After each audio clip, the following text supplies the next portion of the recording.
Bismillahirrahmanirrahim. Alhamdulillahirabbil alamin. Wassalatu wassalamu ala Muhammadin wa ala alihi washabihi wattabi'in. Amma ba'd. Alhamdulillah. Kita bersyukur kepada Allah Subhanahu wa taala, kita diberikan peluang lagi, Allah Subhanahu wa taala berikan kita umur yang panjang, kesihatan untuk kita teruskan lagi perkongsian kita, sembang santai kita, podcast Aku Islam dan Ramadan. Kali ini persiaran bersama dengan tetamu yang istimewa. Jadi kalau tengok memang ada tulis dalam iklan, tapi kita minta memperkenalkan diri sikit dan latar belakang sikit, silakan. Masih Ustaz. Assalamualaikum warahmatullahi wabarakatuh. Alhamdulillah, alhamdulillah, syukur pada Allah kita dapat berkumpul pada hari ini di bulan yang penuh barakah, bulan yang dinanti-nanti oleh semua umat, terutamanya mereka yang beriman kepada Allah Subhanahu wa taala. Pendek cerita kepanjang. Nama Jonas Lucas, berasal dari Tawau, Sabah. Sebelum ni berlahir di sana, belajar di sana, sekolah menengah membesar di sana, sehinggalah masuk universiti tu baru berhijrah ke Semenanjung lah, ke UPM.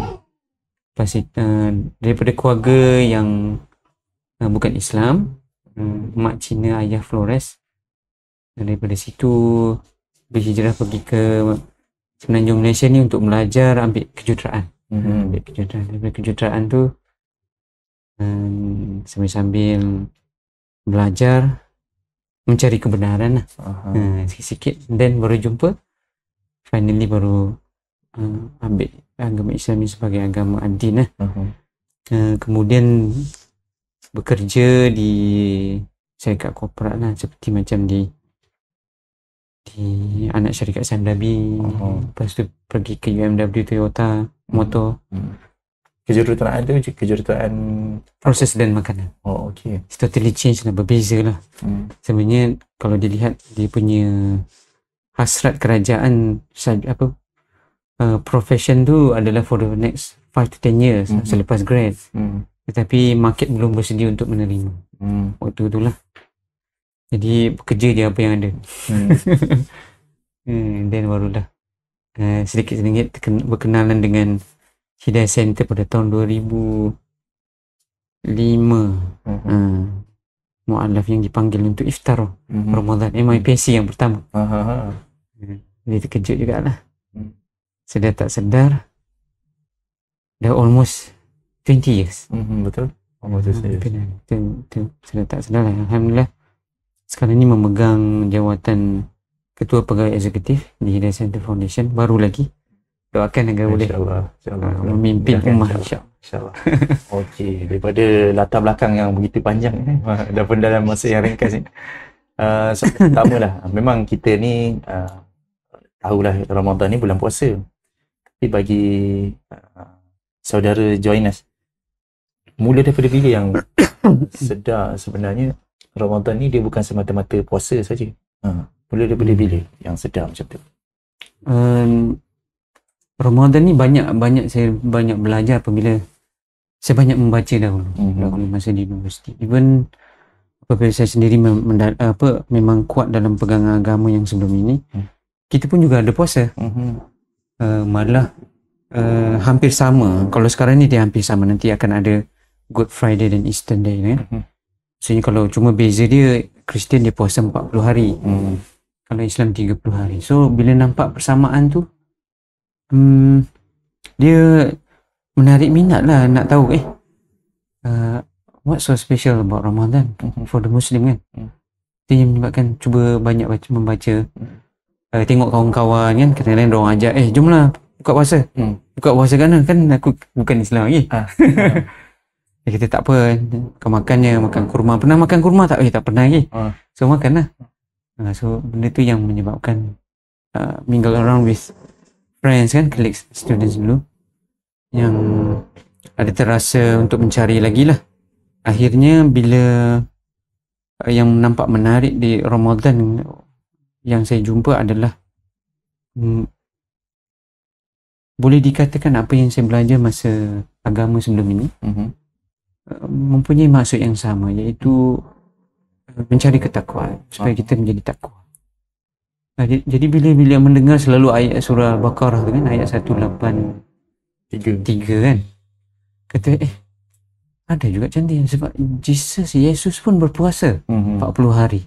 Malah ada cubaan untuk baginda waktu tu kalau based on the Bible kan. So dalam Islam macam mana? Siapa yang berpuasa? Kalau Kristian ada Jesus kan. Kalau Islam, the Prophet Muhammad.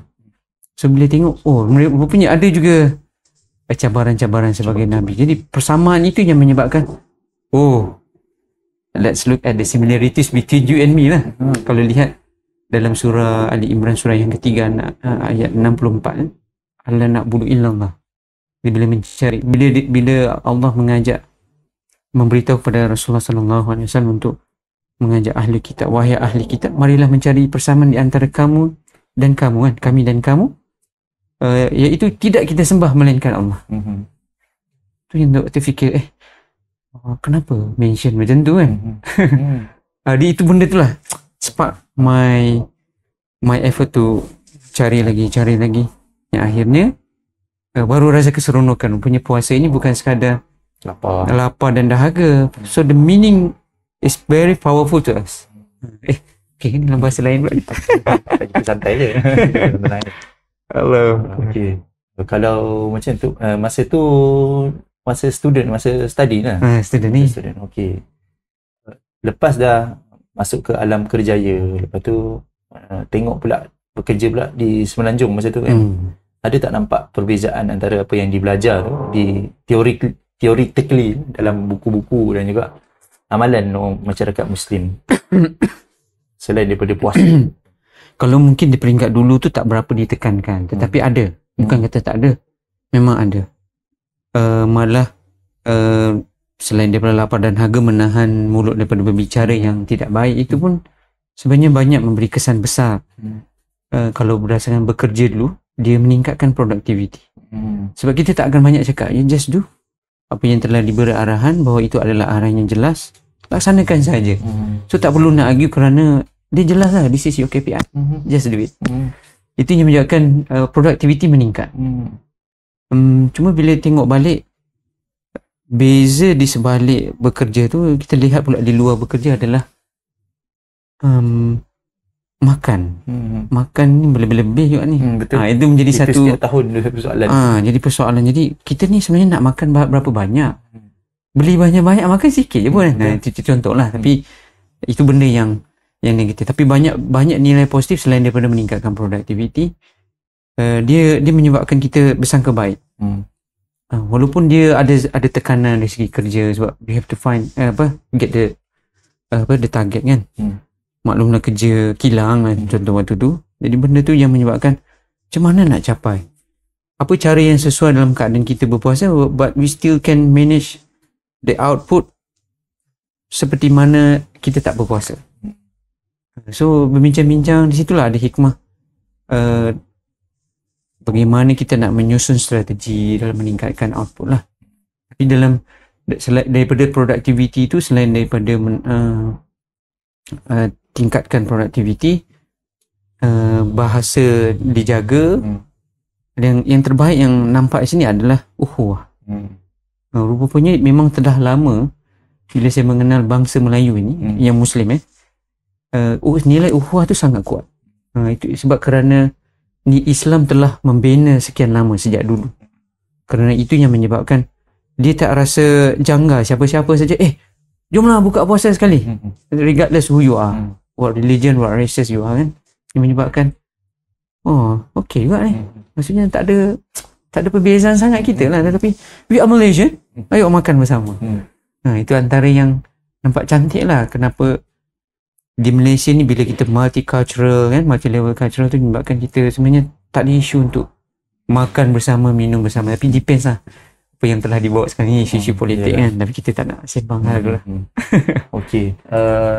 Kalau kita pergi kepada pengalaman dalam dakwah lah pula, apa yang kita boleh gunakan ataupun pengalaman sendirilah yang menggunakan peluang Ramadan ni sebagai satu, orang kata, festive season. Kalau ikut masyarakat Muslim ni, festive season, betul. Yang kita boleh gunakan peluang ataupun ada pengalaman menggunakan peluang Ramadan ni untuk menyampaikan mesej yang sebenarnya lah daripada Allah SWT. Pengalaman bila bersama dengan Hidayah Center ni banyak mengajar apa yang kita dah hikmat kepada masyarakat. Dia seolah-olah where you give you will get back. Tapi persoalannya sini adalah berapa kerap kita berada di lapangan bersama dengan orang yang memerlukan. Sebab pengalaman bila kita menyantuni mereka di peringkat awal sebelum puasa, akhirnya bila puasa, sebelum puasa itu kita menerangkan tak lama lagi kita nak Ramadan, macam mana sudah bersedia ke belum kan. Jadi banyak persoalan dekat situ. Persoalan itu bukan sekadar persoalan Ramadan, tapi persoalan ada kaitan dengan budaya mereka yang mungkin bertentangan dengan cara hidup ataupun cara Islam kan. Tapi kerana kita banyak di lapangan, berkongsi keindahan, kita mengurangkan salah faham sebagai contoh, yang menyebabkan ada momen yang saya tak lupa adalah contohnya macam kita meraihkan mu'alaf untuk berpuasa, berbuka puasa kan. Berbuka puasa, kita buat satu majlis, kita panggil majlis iftar perdana Hidayah Center. Kita buat dulu sedikit demi sedikit kan, lepas tu kita buat di seluruh Malaysia. Kita ambil daripada jauh, di pedalaman, lebih kurang 50 kilometer radius ke atas. Jauh. Ambil dalam satu van, dua van. Ni pengalaman masa di Sabah lah. Mereka tak tahu, cuma kita bagi tahu kita ada majlis buka puasa je. Tapi di mana nanti kita bagi tahu. Janji bawa je pakaian-pakaian. Jadi bila diorang datang, rupa-rupanya dalam satu majlis itu mereka diraikan. Dalam diraikan itu, that moment semua mereka ingat. Siapa yang layan diorang, siapa yang bagi sumbangan, bagaimana mereka tinggal dekat mana, menginap sementara, besoknya nak balik lepas bersahur kan. Ada satu masa tu bila saya pergi ziarah mu'alaf-mu'alaf kan, itu normal after those who are embracing Islam, memang kita kena follow up 100%. Yang menyebabkan bila kita ziarah-ziarah, kalau di Sabah panggil kupi-kupi, mengupi lah, mengetik. Saya tanya, apa khabar semua kan, sihat? Dia cerita-cerita, habis program, tiba-tiba ada je some of the mu'alaf jumpa. Ustaz, ingat tak lagi saya? Saya macam, ya Allah, banyaknya dosa aku. Aku tak ingat dia orang. Tapi ini adalah orang yang kita santuni kan. Sebab majlis itu adalah untuk mereka. Lepas tu saya kata, minta maaf uncle, auntie, saya tak ingat. Cuba ingatkan saya tahun bila pergi. Lepas tu baru saya teringat balik. Jadi benda itu yang menyebabkan bila saya kongsikan momen, saya tanya, especially saya akan tanya dulu apa perasaan bila dapat pergi ke sana. Rupanya tears. Maksudnya ada rasa terharu kan, ada mengalir air mata dekat situ, berlinang air mata pun ada kerana sampai dia kata, Ustaz, sebenarnya dalam hidup saya belum pernah saya merasai suasana kami diraikan sedemikian. Terus saya sebab, oh subhanallah, alhamdulillah, wala ilaha illallah, Allahu akbar. Yang menyebabkan kalau dilihat rupanya Aslami sangat menanti ikhwah akhwat santunan kita muslimin yang ada di luar sana sebagai saudara muslim kan. Kalau lihat dalam sebuah hadis, tidak sempurna iman seseorang itu apabila dia tidak mengasihi saudaranya seperti mana dia mengasihi dirinya sendiri. Tak sempurna kan. Jadi bila tinggal ayat hadis tu, ya Allah, aku dah lah terlupa nama dia kan. Tapi dia ingat apa yang dah berlaku waktu itu, tahun itu, dan kita santuni sehingga dia balik. Ya subhanallah, maka Allah berikan mereka kekuatan iman kan. Sebab rupanya that is the moment yang orang kata the sweetest iman lah kan. Sebab kita meraihkan mereka yang memerlukan. Rupanya memang dalam Islam ni kita kena banyak berhikmat. Beri hikmat, beri salam kan. Salam tu kan sejahtera, aman, damai, yang menyebabkan orang akan rasa kebersamaan di situ. Dia tidak ada rasa kesorangan. Sebab mu'allafatin qulubuhum ni, kalau tengok dalam surah At-Taubah ayat 60, mereka yang dijinakkan hatinya. So jadi kalau tak disantuni dia rapuh. So mesti kena santuni. Jadi benda itu yang menyebabkan, ya Allah, aku harap dengan santunan ini memberi kesan besar pada hidup mereka menjadi muslim yang baik. Amin ya rabbal alamin. Itulah, kadang kita pun memanglah kita cuba nak mengejar target-target ibadah kita kan, tapi kita lupa ibadah berkait dengan orang, dengan masyarakat, dengan manusia. Itu kita lupa kadang-kadang. Kalau kita tengok dalam hadis pun, Nabi sallallahu alaihi wasallam bila dia baca Quran dengan Jibril waktu malam, esoknya dia akan jadi sangat-sangat dermawan, sangat pemurah. Maksudnya ada kesan baca Al-Quran dengan sedekah, dengan derma, dengan mengeluarkan harta. Tapi itulah yang kita kurang sikit dalam masyarakat ni. Kita nampak itulah kita nampak baca Quran, kita nampak ibadah ritual kan, tarawih kan? Padahal yang asram di luar tu dia banyak yang tak tahu. Betul.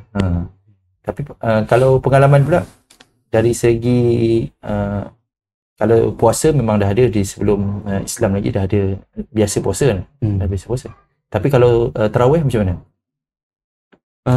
Kalau mu'alaf di peringkat awal tu sebagai student, dia agak kekok sebenarnya. Sebab tarawih ni memang benar bahawa sesuatu yang kita nak lakukan perlu ada kefahaman. Rupanya bila tak ada kefahaman, kita just ikut je, blindly follow kan. Tapi tak tahu apa benda, kenapa aku nak buat tarawih ni kan.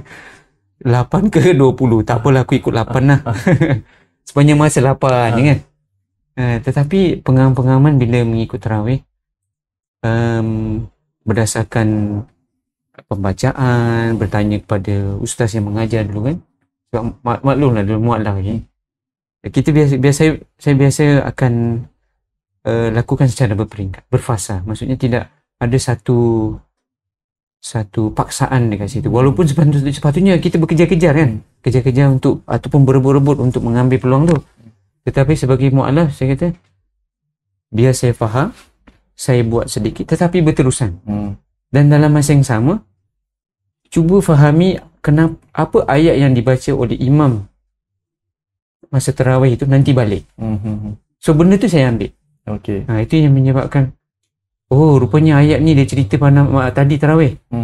Kalau setengah orang mana sempat kan. Tapi saya ambil 8 rakaat tu balik tu untuk tengok kenapa ayat ni dinyatakan sedemikian. Barulah rasa ada masuk ke dalam kan. Itu yang menyebabkan secara berperingkat tahun demi tahun dia ada satu keterujaan orang kata. If you want to do the best kan, rasa sampai kata kalau tak buat 20 ni rugi, aku nak buat juga. Tapi dulu tu memang buat 8 je, lepas tu 8, 12, 20 macam tu lah. Ada satu masa macam tu. Sekali mampulah kita buat 20. Tapi bila cabaran, bila kita bekerja juga, dia satu orang kata dugaan besar lah kan. Kerana penat, sangat penat. Tapi bila ada setengah kuliah yang menyatakan tarawih ni sebenarnya satu senaman, rehat. Kan, bila kata rehat, maksudnya macam mana? Sebab waktu tu tak feel bila berada di masjid, di surau, kerana mengejar nak habis cepat. Tapi bila kita buat, contohlah di rumah, 8 contoh, kita buat santai je, baru ada rasa masuk situ keseronokan. Dan paling best lagi bila berada di luar negara, pengalaman kita pergi sana, dia punya 8 rakaat tu macam 20 rakaat di Malaysia. Jadi bila first time 1 rakaat ni pun dah cuba-cuba urut-urut dah urut-urut kan, kata mana boleh macam ni kan, apa yang dia baca. Tapi kesan daripada tu juga yang akhirnya kena fahami juga maksudnya supaya rasa masuk seronok. Kenapa 8 ni walaupun macam 20 di Malaysia, tapi rasa seronok, sedap. Sebab umur waktu tu dalam 30-an berbanding dengan seorang pakcik yang 70-an 80-an di sebelah, boleh relax lagi. Kenapa aku tak mampu? Syabab, what happened to you? Itu antaranya. Yang akhirnya bila tengok tarawih ni seronok, selain memahami maksud, lakukannya secara rehat. Dan rupanya dekat situ juga cara kita mengawal cara makan. Rupanya dia ada pengaruh. Kalau kita makan terlalu banyak, kita akan syahid. Tak sampai 8 rakaat. Akan ke belakang, syahid dulu kan, lepas tu sambung. Tapi pengalaman bila kita kawal, kita makan berkadaran saja sebab perut ni dia perlu masa juga untuk digest secara berperingkat. Barulah saya tengok, kalaulah saya nak belajar sesuatu secara peringkat, bagaimana dengan diriku kan? Perut ni. Takkan kita nak paksa kerana hawa nafsu. Barulah tengok kena jaga hawa nafsu. Masya Semua ada Allah. kaitannya ya. Banyak kaitan dia, subhanallah. Itulah. Kalau kita Puasa ni kan yang ketiga kan. Saya tidak menjadi satu paksaan, tetapi yang lebih utama adalah nak solat sunat pun dia kata, Habib dah lupa ke tak solat sunat ke? Jom, dia ingatkan kita. Jom rebut pahala. Jadi dia akan bersama.